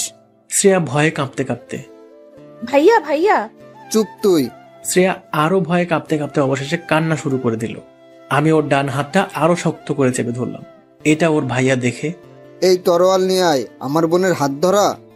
ওর ভাইয়ের কথা শুনে একটা ছেলে তলোয়ার নিয়ে এসে ওর হাতে ধরিয়ে দিল। আমার কপাল থেকে একটা একটা করে ঘাম মাটিতে পড়ছে। খুব মনে ভয় কাজ করছে। তবু আমি শ্রেয়ার হাতটা না ছেড়ে শ্রেয়ার দিকে তাকালাম। শ্রেয়ার কান্না ভরা 2 চোখ দেখতেই আমার চোখেও পানি এসে গেল। আমি বুক উঁচু করলাম আর ভাবলাম, জানি আজ আমার মৃত্যু আবশ্যক, তাই সত্যিটা শ্রেয়াকে জানিয়েই মরব। আমি ওর ভাইয়ের সামনেই শ্রেয়ার দিকে তাকিয়ে, আমি তোমাকে ছেড়ে কেন সেদিন কলকাতা থেকে চলে এসেছিলাম? তোমার মনে এই প্রশ্নটা ছিল, তাই না? চলো আজ ক্লিয়ার করি। হ্যাঁ, আমি তোমার ভাইয়ার জন্য তোমাকে ছাড়তে বাধ্য হয়েছিলাম। বিশ্বাস করো, আমি তোমায় ভালোবাসি। এই কথাটা তোমার ভাইয়া জানলে আমায় তো প্রাণে মারতই, আর আমার ফ্যামিলিকেও শেষ করে দিত। আমি মারা গেলে কোনো ক্ষতি নেই, তবে আমার ফ্যামিলি প্রবলেমে পড়ুক আমি তা চাই না। আজ যখন সবটা তোমার ভাইয়া জেনেই গেছে, তাহলে ওনার সামনেও আমি আজ বলতে চাই আমার তোমার জন্য ভালোবাসার কথাটা। শ্রেয়া, আমি তোমায় ভালোবাসি। জানি আমাকে একটু পরেই মেরে ফেলা হবে। আমি তোমায় আমার প্রাণের শেষ শ্বাস প্রশ্বাস পর্যন্ত ভালোবাসি। শ্রেয়া ওর ভাইয়ার সামনে আমাকে জড়িয়ে ধরল, আর শ্রেয়ার ভাইয়া চিৎকার করে রাগে ক্রোধে গর্জে উঠল, আর শ্রেয়াকে ছাড়িয়ে আমায় ইচ্ছা মতো উইকেটের বাড়ি দিতে লাগলো। শ্রেয়া আমায় বাঁচানোর জন্য আমার কাছে এসে ওর ভাইয়াকে আটকাতে লাগলো, কিন্তু ওর ভাইয়া ওকে বারবার টেনে হিচড়ে সরিয়ে নিচ্ছে। শ্রেয়া চিৎকার করে খুব কান্না করছে আর বলছে, প্লিজ ভাইয়া, ওকে ছেড়ে দাও প্লিজ ভাইয়া। শ্রেয়ার কোনো কথা না শুনে আমাকে একভাবে মারতেই লাগলো। শ্রেয়া গাড়ির কাছে গিয়ে গাড়িতে রাখা একটা পিস্তল নিয়ে ওর মাথায় রেখে, ভাইয়া আমি কিন্তু নিজেকে শেষ করে দেব, প্লিজ ভাইয়া অব্রকে ছেড়ে দাও। আমি শ্রেয়ার কাণ্ড কারখানা দেখে চিৎকার করে, শ্রেয়া প্লিজ ওটা নামাও, প্লিজ শ্রেয়া প্লিজ। শ্রেয়ার ভাইয়া শ্রেয়াকে দেখে আমায় মারা অফ করে দিল এবং উইকেটটা ফেলে হাত দুটো উপরে রাখলো। শ্রেয়া কান্না করতে করতে, ভাইয়া তুমি কি চাও তোমার বোন কি সুখে না থাকুক, কারো কাছে একটু ভালোবাসা না পাক? কতদিন আমি এভাবে ভয়ে ভয়ে কাফিরের মতো দিন পার করব? সবার সামনে বলতেও ভয় করে আমি একজন মাফিয়ার বোন। ছোট থেকে আব্বু আম্মুর আদর পাইনি, ভেবেছিলাম আব্বু আম্মু না হোক ভাইয়ার তো পাবো, বাট সেটাও পাইনি। তারপর ভেবেছিলাম ভালোবাসার মানুষটার থেকে পাবো, বাট সেটাও দেখি এখন আর পসিবল না। কি লাভ আমার মতো অস্বাধীন একটা মেয়ে এই দুনিয়ায় বেঁচে থেকে? ভাইয়া আমি তোমার সামনে কোনো দিন কোনো কথা জোর দিয়ে বলিনি, তবে আজ নির্ভয়ে বলছি। এটা বলেই আমার দিকে বাম হাতের তর্জনী আঙুলটা তুললো এবং আমায় দেখিয়ে, ভালোবাসি আমি ভাইয়া, ওই ছেলেটাকে আমি বড্ড ভালোবাসি। আমি ওকে না পেলে আমি নিজেকে শেষ করে দিব। ওর ভাইয়া শ্রেয়াকে থামানোর জন্য, আচ্ছা আচ্ছা আমি সব মানতে রাজি, বাট তুই আমার মাথা থেকে পিস্তলটা নামা। আমার মা, তুই একমাত্র আমার বোন, তোর সব কথা মানতে আমি রাজি আছি। এটা শুনে শ্রেয়া কিছুটা খুশি হলো এবং ওর ভাইয়ার দিকে এগিয়ে আসতে লাগলো। হঠাৎ এগিয়ে আসতে আসতে ও মাটিতে লুটিয়ে পড়লো। বুঝলাম শ্রেয়ার ভাইয়ার শত্রুপক্ষের যে কোনো একজনের লোক সাইলেন্সার লাগিয়ে গুলি চালিয়েছে শ্রেয়ার উপর। শ্রেয়া ওভাবে লুটিয়ে পড়ার পর শ্রেয়ার ভাইয়া তর্জন গর্জন করে, এই তোরা দেখ কে আছে চারপাশে। এটা বলেই শ্রেয়ার ভাইয়া শ্রেয়ার কাছে গিয়ে বসে ওর মাথাটা কোলে তুলে গাল চাপড়াতে চাপড়াতে, শ্রেয়া, এই শ্রেয়া কি রে?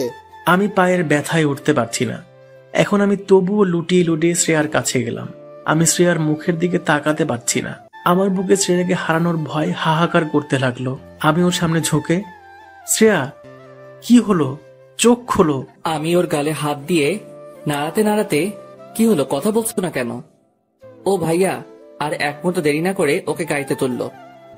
আমি মাটিতে লুটিয়ে পড়ে আছি, দাঁড়াতে পারছি না। যতবারই হাত দিয়ে নিজেকে তোলার চেষ্টা করছি ততবারই আমি ব্যর্থ হচ্ছি। বুকের ভেতরে কলিজাটা মনে হচ্ছে এই বের হয়ে আসবে, এতটা শ্রেয়ার জন্য কষ্ট পাচ্ছি। চোখ দিয়ে পানি ঝরছে আর আমি শ্রেয়াকে যে গাড়িতে তোলা হয়েছে আমি ওই গাড়িটার দিকে তাকিয়ে আছি আর প্রার্থনা করছি, হে উপরওয়ালা, আমার ভালোবাসার মানুষরা যেন কিছু না হয়। তুমি চাইলে আমার আয়ু কেটে ওকে দিও, তবুও ওর কিছু ক্ষতি করো না প্লিজ। আমি এগোতে চাইছি হাত মুড়ে মাটির সাথে, আমি তাও পারছি না, কারণ আমার শরীরটা এখন অবশ হয়ে এসেছে। মাথাটা কেমন ঘুরতে লাগলো। আমি এবার চিৎকার করে, শ্রেয়া তোমার কিছু হবে না, আমি তোমার পাশে আছি। এটা বলেই আমার মুখ থুবড়িকে মাটিতে আমার মাথা পড়ে রইল। ওদিকে শ্রেয়ার ভাইয়া গাড়ির সিটে চেপে স্টার্ট দিয়েছে এবং আমার দিকে একবার তাকিয়ে একজন ওর দলের ছেলেকে, এই একেও তুলে নিয়ে আয়। এটা বলেই ওর ভাইয়া চলে গেল। আমি শুনতে পেলাম শ্রেয়ার ভাইয়ার কথাটা, বাট আমি মুখ তুলে দেখতে পারলাম না। আমি ব্যথা পেতেই সেন্সলেস হয়ে গেলাম। দীর্ঘ 4 ঘন্টা পর আমি চোখ খুললাম হসপিটালের একটা বেডে। আমি চোখ খুলে শ্রেয়াকে খুঁজতে লাগলাম চারিদিকে তাকিয়ে। আমি কাউকে আমার সাইডে দেখতে না পাওয়ায় সাইড দিয়ে চলে যাওয়া এক নার্সকে, ম্যাম এদিকে একটু শুনবেন। নার্সটা আমার কাছে এসে, জি বলুন। আমার সাথে আর একজন মেয়ে অ্যাডমিট হয়েছে, কাইন্ডলি বলবেন এখন সে কত নাম্বার বেডে আছে? কিছুক্ষণ বলতে ওই রাত 12টার দিকে অ্যাডমিট হয়েছে, তাই না? জি। Sorry sir, it's private. ওনার বাসার লোক আমাদের এটা বলতে বারণ করে দিয়েছে কাউকে। আমি নার্সটার দিকে তাকিয়ে অনুরোধ করে, প্লিজ ম্যাম আমায় বলুন প্লিজ, আমার দেখা করা জরুরি ওই মেয়েটার সাথে।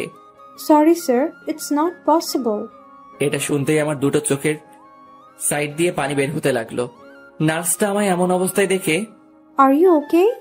আমি হালকা হেসে, কিভাবে ওকে থাকবো বলুন, ভালোবাসার মানুষটাকে ছাড়া কি ভালো থাকা যায়? নার্সটা এবার নিজের আঙ্গুল ঘষতে ঘষতে, মানে যে অ্যাডমিট হয়েছে আপনি তার লাভার? জি ম্যাম, প্লিজ ম্যাম একটা বার দেখতে চাই। বাট আমরা তো বলতে পারবো না। প্লিজ ম্যাম, আপনি যদি কখনো কাউকে ভালোবেসে থাকেন তো এর পেনটা আপনি শিওর ফিল করবেন।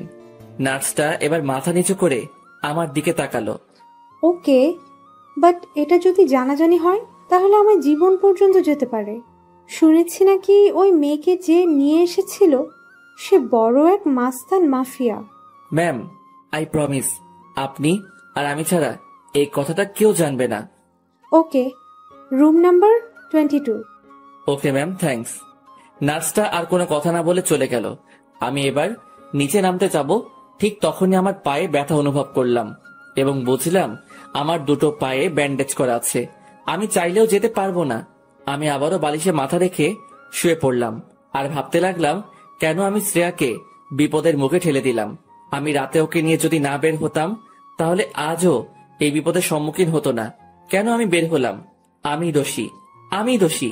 হ্যাঁ হ্যাঁ হ্যাঁ, অব্র তুই দোষী, অনেক বড় দোষী। আমি পকেট থেকে মোবাইলটা বের করলাম এই ভেবে যদি শ্রেয়ার ফ্রেন্ড মিতু ওর সাথে থাকে, কারণ ফিমেল ওয়ার্ডে কোনো মেল সাথে থাকা অ্যালাউ করে না। তাই আমি ফোনটা বের করে মিতুর নাম্বারে কল দিলাম। ও লুকিয়ে কলটা রিসিভ করে চুপি চুপি। হ্যাঁ বলো। আমি নিজেকে আর শান্ত না রাখতে পেরে, মিতু শ্রেয়া কেমন আছে? মিতু কান্নার আওয়াজ নিয়ে, ভালো নেই, সিরিয়াস অবস্থা। ও আচ্ছা, তুমি কি ওর কাছেই আছো? হ্যাঁ। একবার ভিডিওটা অন করবা প্লিজ? ওকে। মিতু এবার ভিডিওটা অন করলো আর আমার দু চোখ ভেজা দেখে, এই কান্না করছো কেন? কি করব বলো, আমার জন্য তোমার ফ্রেন্ডের আজ এই অবস্থা, সবটার মূল দায়ী আমি। মিতু এবার আমার দিকে তাকিয়ে, অফ্র, আমি জানি তুমি শ্রেয়াকে কতখানি ভালোবাসো। ও আমি সবটা খুলে বলেছিল। এখন যদি তুমি ভেঙে পড়ো তাহলে কিভাবে চলবে বলো? আমি চোখের পানি মুছে, মিতু একবার ব্যাক ক্যামেরাটা অন করে শ্রেয়াকে দেখাবে প্লিজ? মিতু আমার কথা মতো ব্যাক ক্যামেরা অন করতেই আমার চোখে আবারও পানি চলে এলো। মেয়েটার মুখে অক্সিজেন মাস্ক, একটা কাঁচের ঘরে আছে, মানে আইসিইউতে। মেয়েটার দিকে আমি তাকাতে পারছি না একদম। তাকালেই কেমন নিজেকে বড্ড দোষী মনে হচ্ছে। আমি মাথাটা উপরে রেখে একটা লম্বা শ্বাস নিয়ে কপালে হাত দিলাম। বুঝলাম কপালে ঘাম জমে এসেছে। আর আমি কাঁপতে কাঁপতে চুপি চুপি, খুব ভালোবাসি তোমায় পাগলি, তোমায়। মন চাইছে একটাবার তোমার কোলে মাথা রেখে অনেক অনেক অনেক কান্না করি। তোমার আমার ভালোবাসার সফলতা তো তোমার মাঝেই আছে। তোমার নামেই এখন আমার প্রতিটা হার্টবিট চলছে। বিশ্বাস করো শ্রেয়া, আমি তোমায় ছেড়ে একা একা আর থাকতে পারছি না। প্লিজ, তোমায় আমি কাছে পেতে চাই। I love you Shreya. I want touch your hearts and your any happiness, your any feelings. Love you Shreya, really love you Shreya. আমি ঠোঁটের উপর ঠোঁট রেখে কষ্ট চেপে, আচ্ছা মিতু, এখন রাখি, পরে কল দেব। ওকে, বাট তুমি কোথায়, কোন রুমে আছো? আমি 57 নাম্বার রুমে আছি। ও ওকে। এই অফ্র, শ্রেয়ার ভাই আসছে, রাখো রাখো। এটা বলে ফোনটা কেটে দিল। আমি ফোনটা সাইডে রেখে দুহাত দিয়ে বেড কভারটা খামচে ধরে ঠোঁটে ঠোঁট চেপে নীরবে আবারও কান্না করতে লাগলাম।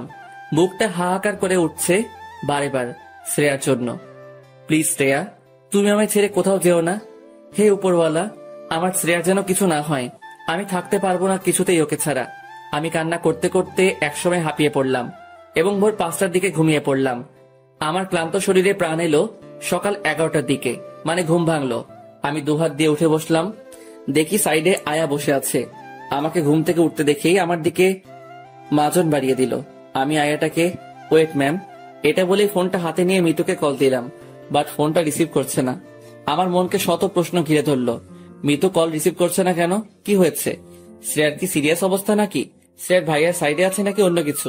না না, শ্রেয়ার কিছুই হতে পারে না। আমি বুকের বাম সাইডে হাত রেখে আল্লাহকে ডেকে নিজেকে শান্ত করলাম। আমি মাজন নিয়ে মুখ ধুয়ে এবার কিছু খাবো, তখনই আমার রুমের ওপাশে রাস্তা দিয়ে কারা যেন একটা স্ট্রেচার গড়িয়ে গড়িয়ে নিয়ে যাচ্ছে আর কান্না করছে শুনতে পেলাম। আর একজন খুব গম্ভীর হয়ে, ছাড়বো না। কেন তুই ছেড়ে চলে গেলি? আমায় ছেড়ে আমি কি নিয়ে থাকবো? আমি কার জন্য নতুন নতুন গিফট কিনবো? কে আমার কাছে এখন আবদার করবে? ফিরে আয়, তুই ফিরে আয়। এসব কথা শুনে আমার বুকটা কেঁপে উঠল। গলার ভয়েসটা যেন আমার খুব চেনা। আমি ভয়ে কাঁপতে কাঁপতে আয়াকে, ম্যাম, কে মরেছে? আয়াটা এবার ডিমের খোসা ছাড়াতে ছাড়াতে, কি জানি কে মরেছে, তবে শুনলাম আজ ভোরের দিকে কাল একজন অ্যাডমিট হওয়া মেয়ে মারা গেছে। সাথে সাথে আমার হাতে থাকা খাবারের প্লেটটা পড়ে গেল। আমি একভাবে তাকিয়ে রইলাম দেওয়ালের দিকে, আর চোখ বেয়ে নীরবে পানি বইছে। তার মানে আমারও না তো? না না, এটা হতেই পারে না। উপরওয়ালা এতটা নিষ্ঠুর না যে দুটো ভালোবাসার মানুষকে একে অপরের থেকে ছিনিয়ে নেবে। আমি পাগলের মতো ফোনটা নিয়ে মিতুকে বারবার কল দিচ্ছি। একসময় ও ফোনটা রিসিভ করতেই ও খুব কান্না জুড়ে দিল। হ্যালো। মিতু কোনো কথা না বলে ফিসফিস করে কেঁদে চলেছে। আমি নিজেকে শান্ত না রাখতে পেরে, হ্যালো মিতু, তুমি কান্না করছো কেন? কি হয়েছে? মিতু গলা ঝেড়ে, না না, কিছুই হয়নি। তুমি কেমন আছো? মিতু আমতা আমতা করে কথাটা আমার মনে বড় একটা সংশয় তুলে ধরলো। আমার কথা ছাড়ো, কি হয়েছে বলো। শ্রেয়া ঠিক আছে তো? মিতু মুখ চাপা দিয়ে কান্না আমায় না বুঝতে দিয়ে, না না, শ্রেয়া একদম ঠিক আছে। আমি মিতুর কথাটা এখন বিশ্বাস করতে পারছি না। মিতু তো এভাবে কথা বলে না। আমার জোরে হার্টবিট শুরু হয়ে গেল। আমি নিজেকে আর মানাতে পারছি না। পাশের আয়াটাকে, ম্যাম আপনি যান, আমি নিজে করে নেব আমার যা লাগবে। ওকে। এটা বলে আয়াটা চলে গেল। আমি আবারও ফোনটা কানে তুলে, মিতু, তোমার কথায় আমার এখন আর বিশ্বাস হচ্ছে না। সত্যি বলছো বলো? মিতু আর কান্না থামাতে না পেরে, শ্রেয়ার আমাদের মাঝে নেই। কথাটা শোনার সাথে সাথে আমার মাথায় বাজ পড়ে গেল।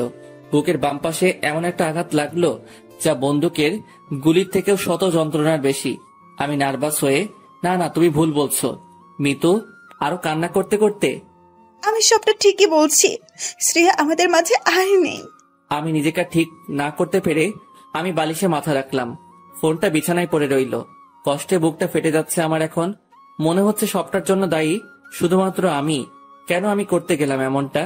আমি বেডের মাথার দিকে রডটা চেপে ধরলাম এবং নিজের উপর রাগে সাপের মতো ফোঁসফোঁস করতে লাগলাম। নিজের চুলগুলো ধরে ইচ্ছে মতো টানতে লাগলাম। পুরাই আমি পাগলের মতো হয়ে গেছি এখন। মন থেকে বারে বার এই কথাটাই আসছে, অভ্র তুই একটা খুনি। নিজের ভালোবাসার মানুষকে তুই নিজেই মেরে ফেললি। আমি চোখ বন্ধ করতেই আমার দু চোখ থেকে ঝরঝর করে বৃষ্টির মতো পানি পড়তে লাগলো। গোটা শরীরটার এখন উপর নিজেরই ঘৃণা হচ্ছে। কেন আমি শ্রেয়াকে নিয়ে বাইরে বের হলাম? কেন কেন কেন? কি দোষ করেছিল? শ্রেয়া, তুমি আমায় মাফ করে দিও। এখন শ্রেয়ার সাথে কাটানো সেই প্রথম মুহূর্তটা মনে পড়ছে আর চিৎকার করে মন বলতে চাইছে, শ্রেয়া আমি তোমায় ভালোবাসি। আমি তোমায় আবারও ওই বাসের কর্নারের সিটের পাশে চাই। যেভাবে তুমি আমায় ছুরি দিয়ে আমায় ভয় দেখিয়েছিলে, আমি ওই ভয়টাও পেতে চাই তোমার থেকে। প্লিজ শ্রেয়া, তুমি ফিরে আসো। শ্রেয়ার হাসিটা এখন বড্ড বেশি আমায় মিস করাচ্ছে। শ্রেয়ার সাথে মলের ট্রায়াল রুমের কথাটা ভেবে পাগলের মতো হাসছি। মেয়েটা আমায় থাপ্পড় মেরেছিল, সেই গালে হাতটা রেখে খুব কান্না করতে করতে মনে মনে বলছি, শ্রেয়া আমি আবারও থাপ্পড় খেতে রাজি আছি। প্লিজ তুমি ফিরে আসো। কেন তুমি আমায় এক এক করে ছেড়ে চলে গেলে? বাইরে এখনো কান্নাকাটি করছে ওর ভাইয়া। মেয়েটাকে দেখতে বড্ড মন চাইছে, কিন্তু আমি তো যেতে পারবো না। আমার পা দুটো ব্যান্ডেজ, আমি নামতে চাইলেও পারছি না।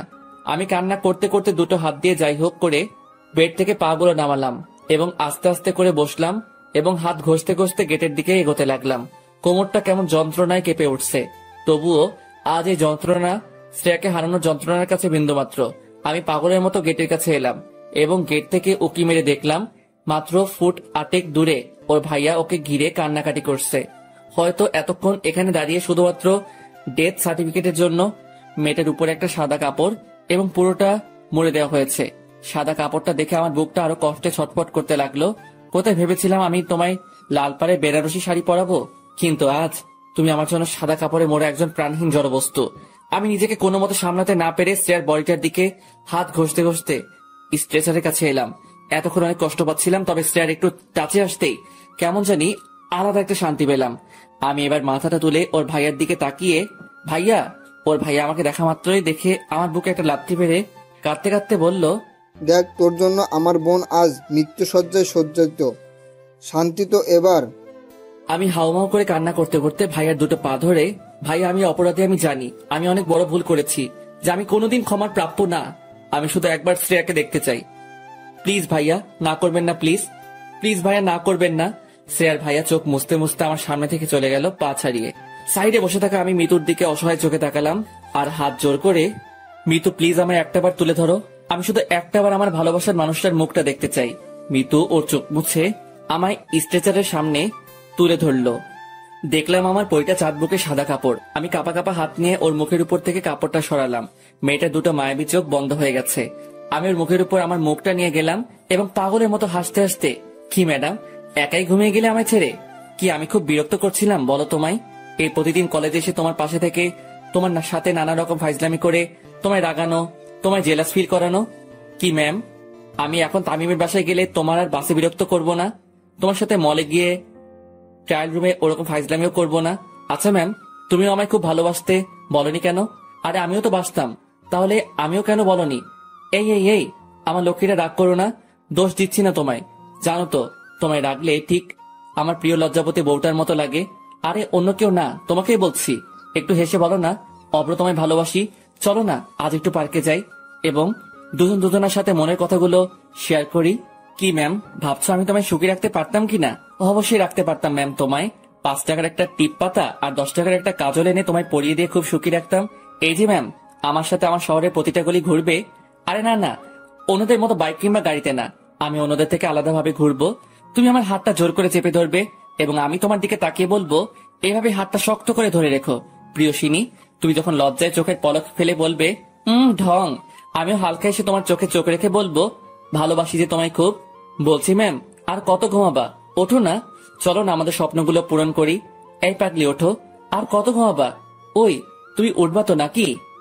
এসব কথাগুলো পাগলের মতো শ্রেয়ার মুখের সামনে মুখে তুলে বলছি, আর আমার গাল বেয়ে আসা প্রতিটা চোখের পানির বিন্দুকণা তোমার নাকটার উপরে পড়ছে। মেয়েটাকে দেখে মনে হচ্ছে না যে আমায় ছেড়ে চলে গেছে, এখন আমার কাছেই কাছে। আমি এবার আমার মুখটা ওর কানের কাছে নিয়ে গিয়ে, খুব ভালোবাসি তোমায়, এটা বলার সাথেই আমায় কে যেন একজন এসে ধরলো এবং আমার পেটের কাছে কি যেন একটা রাখলো। আমি এসব কোনো কেয়ার না করে পাগলের মতো শ্রেয়ার কানের কাছে বিড়বিড় করতে থাকলাম।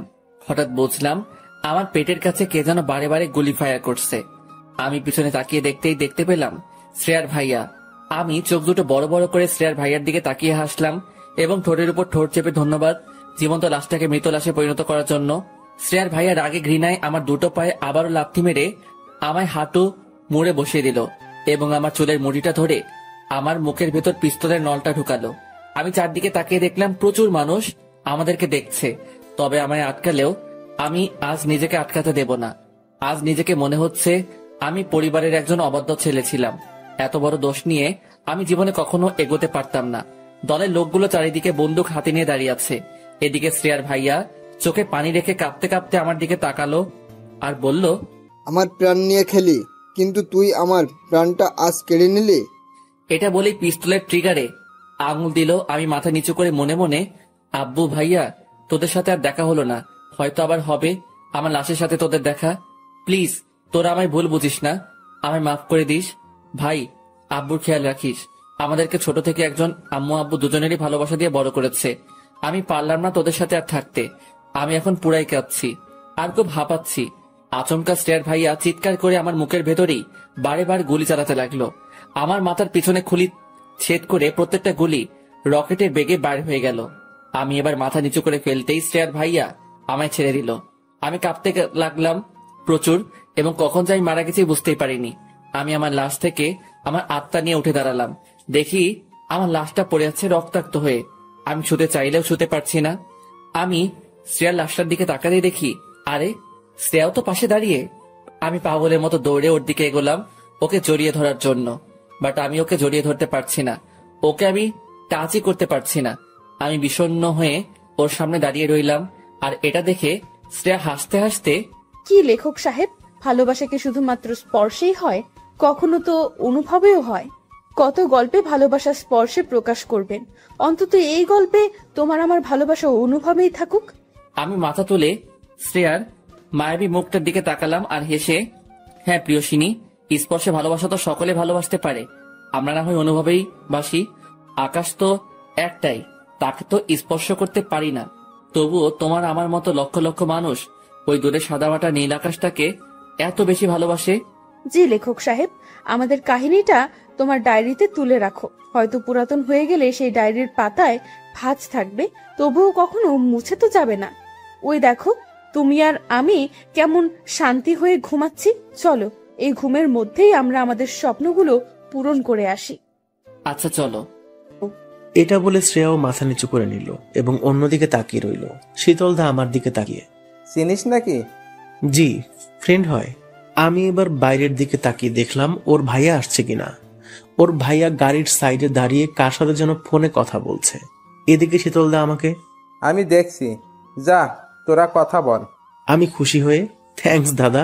এটা বলে আমি গুটি গুটি পায়ে শ্রেয়ার দিকে এগোচ্ছি আর শ্রেয়া তত মুখ লুকানোর ট্রাই করছে।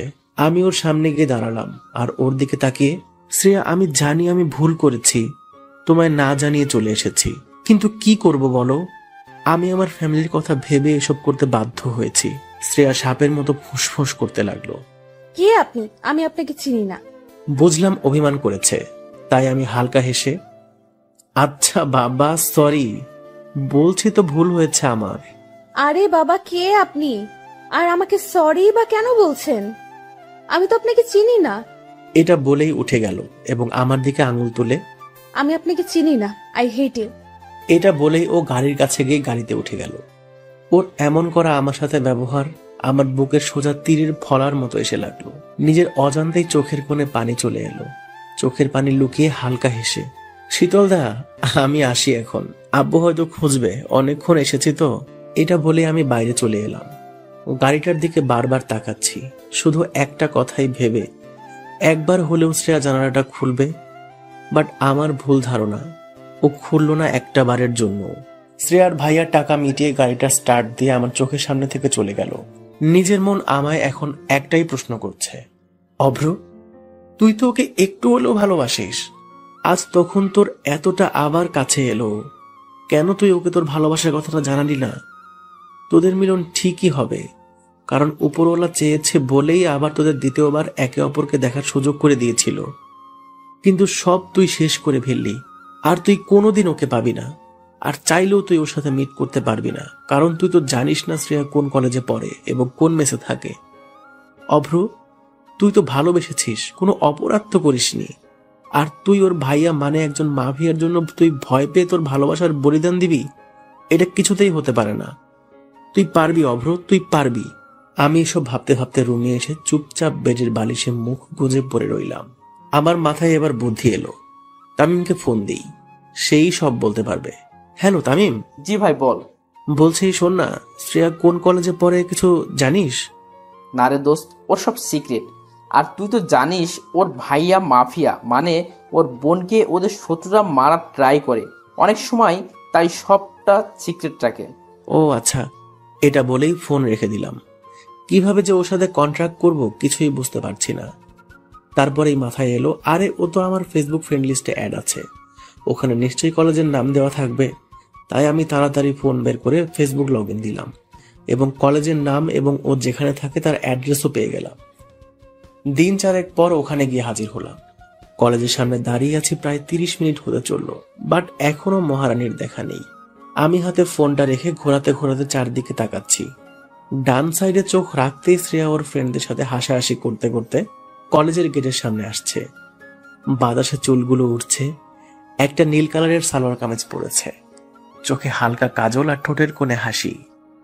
আবারও প্রেমে পড়ে গেলাম মেয়েটার। মেয়েটা এবার কলেজের গেটের সামনে আসতেই আমায় দেখতে পেল এবং না দেখার ভান করে বিরক্তিকর ভাব নিয়ে ভেতরে ঢুকে গেল। আমি এবার পিছন থেকে, শ্রেয়া, ও শ্রেয়া, চুপ, ও শ্রেয়া, কি হলো শুনতে পাচ্ছ না? ওর কোনো রেসপন্স না পেয়ে সোজা ওর সামনে গেলাম এবং ওর দিকে তাকিয়ে, কি হলো এত ডাকছি যে? শ্রেয়া এবার ভাব দেখিয়ে, কে ভাই আপনি? ভাইরে, কথাটা সোজা আমার বুকে এসে লাগলো। আমি এদিক ওদিক তাকিয়ে দেখলাম আমি ছাড়া তো কাছাকাছি কেউ নেই। আমায় বললে কথাটা? জি, কে আপনি ভাই? আমি ওর কথা শুনে মুখে হাত রেখে, আরে আরে, এই তো কিছুদিন আগে বর বানামে বলছিলে আর এখন ভাই? শ্রেয়া আমার দিকে না তাকিয়ে, আপনাকে আমি চিনি না, সরে দাঁড়ান।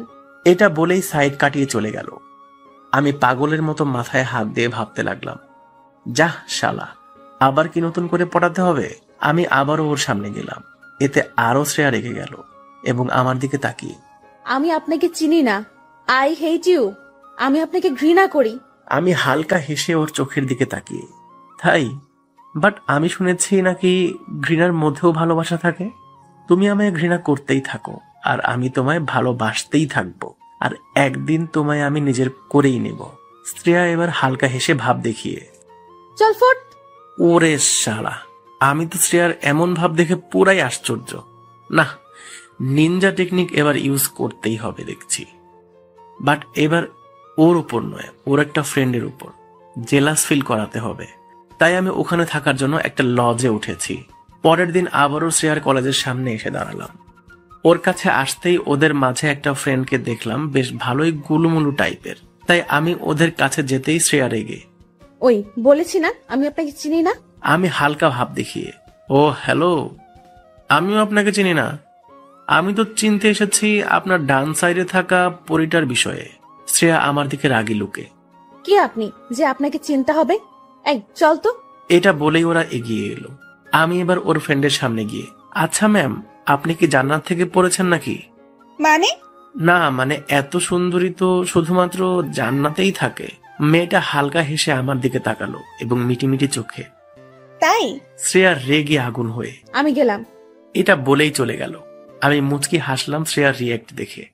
বাট আমায় এখন শ্রেয়ার ফ্রেন্ডকে পটাতে হবে। তাই আমি, আচ্ছা আমি কি জানতে পারি আমার সামনে দাঁড়িয়ে থাকা পরিটার নাম? কেন? আমার ফ্রেন্ডের বড় ভাইয়ের কাল বেবি হয়েছে। আমার ফ্রেন্ড বলেছে তার ভাতিজির নাম নাকি কোনো পরীর নামে রাখবে। আর আপনি তো কোনো পরীর থেকে কম না, তাই যদি আপনি বলতেন। মেয়েটা আমার দিকে তাকিয়ে, আমার নাম মিতু। হাউ সুইট, আপনার নামের মতো আপনিও অনেক সুইট। বাসায় সুগার শেষ হলে আপনাকে নিয়ে যাব, আপনি হালকা হেসে দেবেন, ব্যাস আমার বাসায় কখনো সুগারের অভাব হবে না।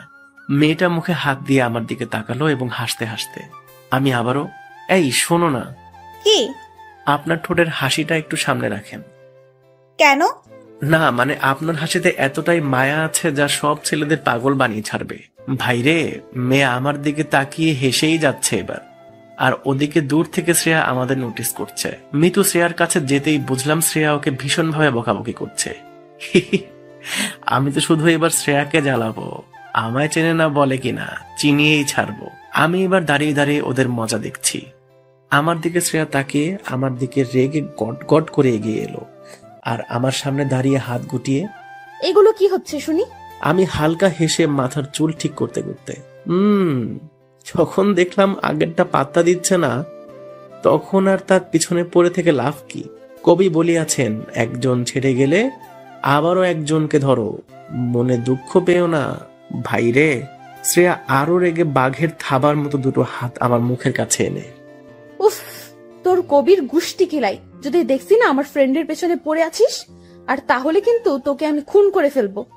আমি ওকে আরো রাগানোর জন্য, খুব কষ্ট হচ্ছে বলো, তোমার ফ্রেন্ডকে পাত্তা দিচ্ছে এই ছেলেটা, বাট তোমায় পাত্তা দিচ্ছে না।